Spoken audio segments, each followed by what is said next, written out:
Hey everyone, Clef here. So this is OTC episode 3.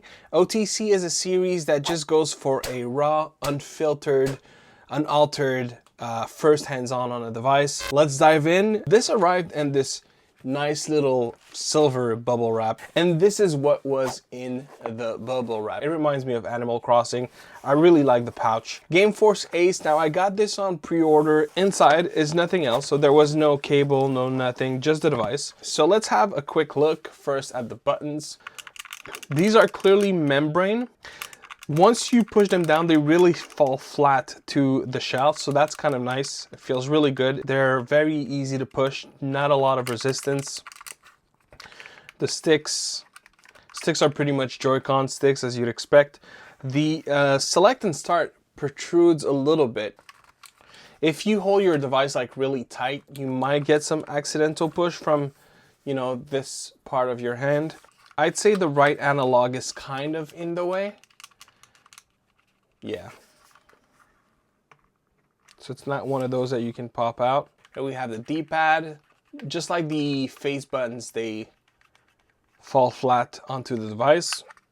And here you have function and home. So we have some buttons for functionality. Oh, our L1 and R1 are very clicky, very noisy. I'm not a big fan of L1 and R1, not gonna lie. They're a little stiff, too stiff for my taste. You know the DualSense controller, when it has those triggers, when it has a little bit of resistance to it, it almost feels like that. Interesting. At the top, so we have, oh, that would be a micro or mini HDMI out. I always forget which is which. You have volume buttons, power buttons. Oh, the layout is a Nintendo layout, by the way. BAYX. Oh, there's an active fan. I didn't realize that was the case. So active fan here and a 74 milliamp hour battery. That's pretty nice. And then at the bottom we have a micro SD, which I've already put one. We have a 3.5 millimeter jack, USB-C, speakers on the edges, and probably a microphone, I would think. Maybe there's a reset pin in there as well. Anyways. So here we have the GameForce, oh, what just happened? We have a GameForce logo.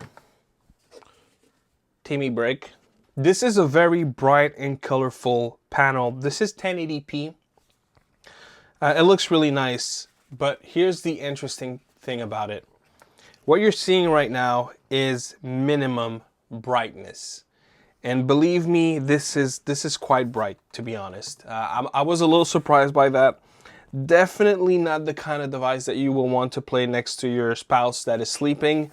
Let's push it all the way. Now, to give you an idea, right now, my camera is not overexposed. When I push it all the way, it is. That's how bright that is. This is running Android 13. Wait, is the brightness max? No, okay, man, it's so bright.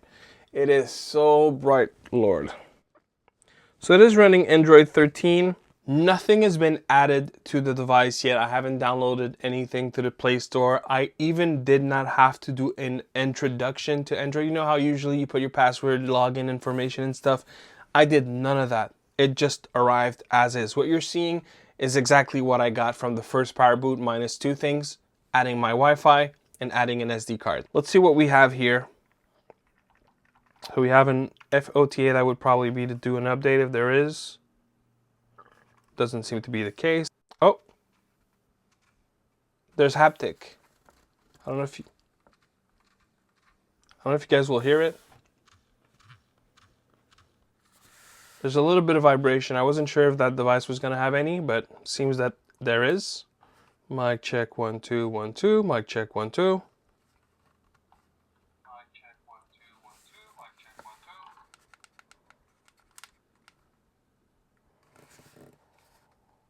Mic check 1 2 1 2. Mic check 1 2. I'm not going to play that. So this is the microphone. Pegasus G. What is that? Oh, I guess that's a front end. I mean, looks like a front end to me, right? We have left swipe. Oh, settings. Change controls. Oh, so this is where we would do it then. So I would assume that this has root access. All right, so let's boot our good old Retro Arch here. So I'm gonna put a game.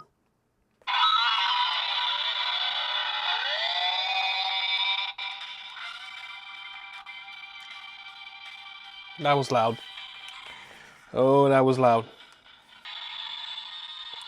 Now, playing this, it seems smooth enough as far as the gameplay goes, but the sound, the music, is letting me know it might not be.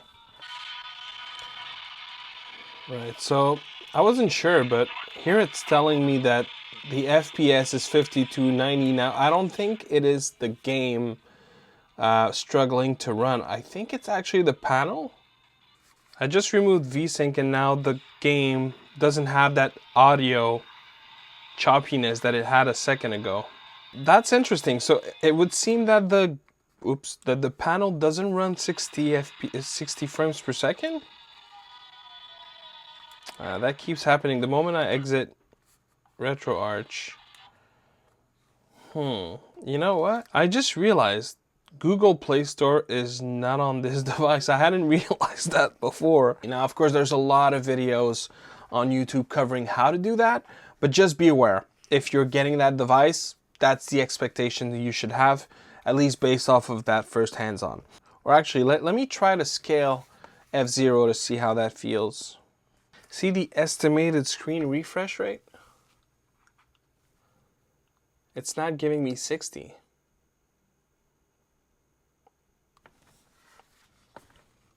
I don't know if you guys will hear that. There's a little bit of a high pitch to the fan. 5 minutes later. About, I want to say 40 minutes or something happened between when I was trying to play this game. I don't know, like it made me question everything I know when it comes to like using emulators and ROMs. For some reason, I don't know why. First, the navigation is weird. That like I keep finding myself into unnecessary hurdles that I need to get past. And I thought, man, like changing a render resolution is not complicated. Like it's easy thing. I've done it a million times, but for some reason it was not happening. So I was starting to wonder, to which I ended up just taking another device and doing exactly the same thing on that device. And it works there. It doesn't work here. So I don't know what it is. Like, to give you an idea, right now, I'm on 8x resolution. And, you know, I close content, I open everything back up, and it doesn't matter. See, like, it brought me to mapping settings. I don't know why it does that. Then load state is not there. So I would assume that's something to do. And, you know, I assure you, this is not 8x, like not even close to being 8x. Is it going to be blurry? It seems to be blurry a little bit. It's not 8x. I would assume that the chip would throttle and struggle if it was, and it's not sharp like if it was either. Yeah, I'm a little confused with what's happening. So as far as I'm concerned, right off the box, this device will require a lot of TLC. There is another version of RetroArch G. I wasn't familiar with whatever that is, but it didn't work. It just crashes. This is very interesting and something I feel like I could like.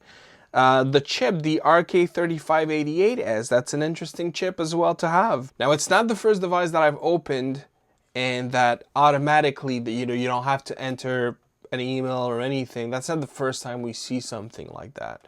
So I'm not too concerned with that. But as far as like the apps that are pre-installed, yeah, I feel like this is not gonna work. Guys, I'm really sorry, I apologize, but I realize that there is going to be so much for me to do before it's even ready to be shown.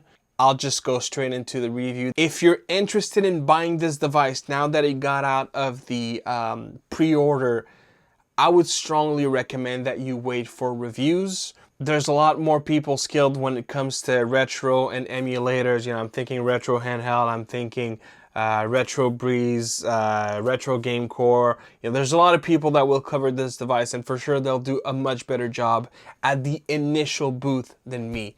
But as far as I'm concerned, I would recommend just wait for more reviews, for more hands-on to come out, because right now this is feeling like it's gonna need a lot of TLC. And once it is done, maybe it'll be a lovely device. It just might be, but for now, just hold off. And that's it. I'll see you on the next one. If you guys want to see some more OTC, there's a playlist on my channel. And yeah, we'll talk soon.